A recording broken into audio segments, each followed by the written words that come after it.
Hello students, this is my first video and ये management पर है। First principle of management. Then now we start a video.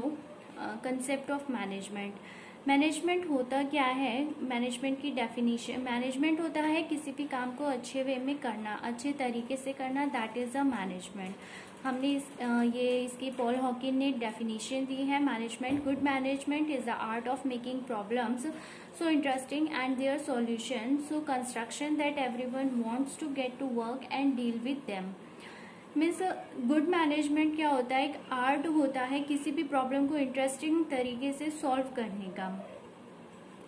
And now we are studying principle of management. There are two types of principle of management. First one होते हैं general principle of management and the second होते हैं scientific principle of management. In this video I cover general principle of management and there are 14 general principle of management and given by Henry Fowler. The 14th general principle of management is division of work, authority and responsibility, discipline, unity of command, unity of direction, subordination of individual, interest to general interest, remuneration of employees, centralization and decentralization, scalar chain, order, equity, stability of personnel, initiative and aspirating corps. Now we are studying every concept in detail one by one. Then first one is division of work. Division of work means होता है कि आप किसी भी काम को distribute कर देते हो। आप किसी भी काम को डिस्ट्रीब्यूट कर देते हो ताकि आपको उस काम में, जब आप ऐसा करते हो तो इससे क्या होता है, इससे एक स्पेशलाइजेशन होता है काम का। इस प्रिंसिपल को एडेप्शन करने से क्या होता है, वर्क में स्पेशलाइजेशन होता है। और अगर हम डिवीजन ऑफ वर्क नहीं करते हैं तो इससे क्या होता है, इससे किसी भी काम को डुप्लीकेट तरीके से करने के चांसेस बहुत कम हो जाते हैं और लैक ऑफ स्पेशलाइजेशन रहता है, स्पेशलाइजेशन की कमी होती है। Next is authority and responsibility. Authority क्या होता है? अथॉरिटी इज द राइट होता है to make a decision and get this is implemented by subordinates. Authority होती है कि आप किसी भी एक पर्सन होता है टॉप लेवल में और वो अपने सबॉर्डिनेट, उसके पास अथॉरिटी होती है अपने सबॉर्डिनेट्स को वो सबॉर्डिनेट से काम कराने की, दैट इज द अथॉरिटी। और जिसके पास अथॉरिटी होती है उसी के पास ये रिस्पॉन्सिबिलिटी होती है कि वो उस काम को अच्छे तरीके से कराए अपने सबॉर्डिनेट से, that is the responsibility. Responsibility her person की होती है ताकि वो अपने काम को अच्छे से करें। अगर अथॉरिटी एंड रिस्पॉन्सिबिलिटी नहीं होती है तो डिसीजन मेकिंग में डिले होती है next one is a discipline. Discipline होता है कि किसी भी काम को सिस्टमैटिक तरीके से करना, दैट इज अ डिसिप्लिन। अगर डिसिप्लिन नहीं होगा ऑर्गेनाइजेशन में तो वेस्टेज ऑफ रिसोर्सेज होगी और किसी भी काम को सही तरीके से नहीं किया जाएगा, जिससे कि आपका वर्क परफॉर्मेंस में बहुत ही डिले हो जाएगा। The next is unity of command. Unity of command concept कहता है कि जितने भी एम्प्लॉयज होते हैं ऑर्गेनाइजेशन में उनको एक ही लीडर से ऑर्डर मिलना, एक ही लीडर से सारी इंस्ट्रक्शंस, इंफॉर्मेशन मिलनी चाहिए, that is the unity of command होता है, ताकि वो एम्प्लॉयज अपने सीनियर्स की, अपने सर्स की इंस्ट्रक्शंस की, टॉप लेवल की मैनेजमेंट की जो इंस्ट्रक्शंस उनको प्रोवाइड की गई है उनको फॉलो करें। अगर यूनिटी ऑफ कमांड नहीं होगा तो सब अपनी अपनी मर्जी से काम करेंगे, जिससे कि क्या होगा, कंफ्यूजन क्रिएट होगी। अगर यूनिटी ऑफ कमांड नहीं होगा तो इससे कंफ्यूजन क्रिएट हो जाएगी कि किसको क्या काम करना है और किसको क्या काम नहीं करना है। Unity of direction. Unity of direction concept कहता है कि वन प्लान वन बॉस, कि एक ही बॉस से सारे इंस्ट्रक्शंस मिलने चाहिए और उसी को फॉलो करना चाहिए। Subordination of individual interest to general interest. यहाँ पर इंडिविजुअल इंटरेस्ट से मीन्स है एम्प्लॉयज के अपने पर्सनल ऑब्जेक्टिव से, और जनरल इंटरेस्ट से मीन्स है ऑर्गेनाइजेशन के इंटरेस्ट से। तो ये कंसेप्ट बोलता है कि ऑर्गेनाइजेशन के ऑब्जेक्टिव्स में और एम्प्लॉयज के ऑब्जेक्टिव्स दोनों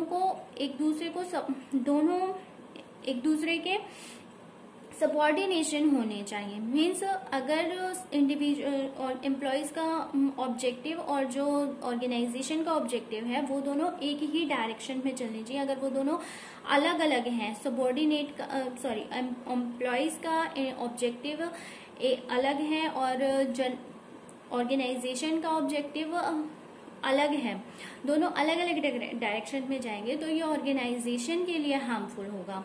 तो दोनों के इंटरेस्ट में इन दोनों के ऑब्जेक्टिव्स सेम होने चाहिए। रेम्यूनरेशन ऑफ एम्प्लॉयज को एक फेयर रेम्यूनरेशन प्रोवाइड करना चाहिए ऑर्गेनाइजेशन को, ताकि एम्प्लॉयज को मैक्सिमम सेटिस्फेक्शन दिया जा सके। जब एम्प्लॉयज मैक्सिमम सेटिस्फेक्शन को फील करेंगे तो वो ऑर्गेनाइजेशन के ऑब्जेक्टिव्स को अचीव करने में ज्यादा हेल्पफुल होंगे। Centralization and decentralization. सेंट्रलाइजेशन का मतलब होता है कि पावर और अथॉरिटी कुछ फ्यू हैंड्स में ही होती है, लाइक टॉप लेवल के पास। यहाँ पर इम्पोर्टेंट और जो कॉन्फिडेंशियल डिसीजंस होते हैं लाइक फाइनेंशियल डिसीजन, वो सेंट्रलाइजेशन पॉलिसी का ही एक पार्ट होते हैं, वो सारे सेंट्रलाइजेशन लेते हैं। डिसेंट्रलाइजेशन का मीन्स होता है कि every distribution of power and authority at every level of management। Decentralization means होता है आप अपने डिसीजन लेने की जो पावर है उसको डिस्ट्रीब्यूट कर देते हो अपने एम्प्लॉयज में। स्केलर चेन होता है, स्केलर चेन को हम गैंग प्लैंक भी कहते हैं। स्केलर चेन होता है कि इंस्ट्रक्शंस एम्प्लॉयज को एक चेन में, एक सीक्वेंस में मिलनी चाहिए।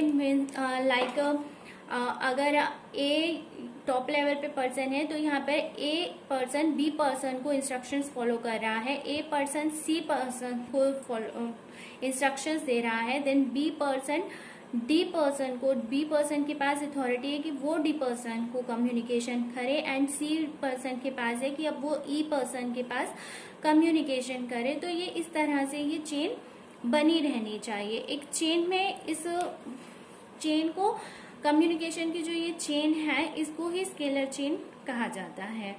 ऑर्डर मीन्स होता है कि चीजों को सही तरीके से रखना।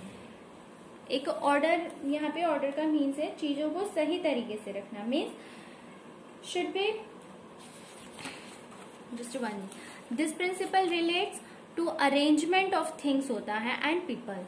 There should be a place for everything and everything should be on its place, कि हर चीज को उसकी जगह पर होना चाहिए। और नेक्स्ट वन इज है इक्विटी। इक्विटी क्या होता है? इक्विटी मीन्स होता है combination of justice and kindness. Equity मतलब हमें ऑर्गेनाइजेशन को अपने एम्प्लॉयज के साथ एक इक्विटी का बिहेव करना चाहिए, उनके साथ काइंडनेस का बिहेव करना चाहिए। मीन्स ऐसा नहीं है कि टॉप लेवल अपने एम्प्लॉयज के साथ मिसबिहेव कर रहा है, तो इससे ये कंसेप्ट फॉलो नहीं होता है, जिससे एम्प्लॉयज अपनी जॉब के लिए सेटिस्फाई नहीं होता है। नेक्स्ट है, it should not be any discrimination on account of sex, religion, language etcetera.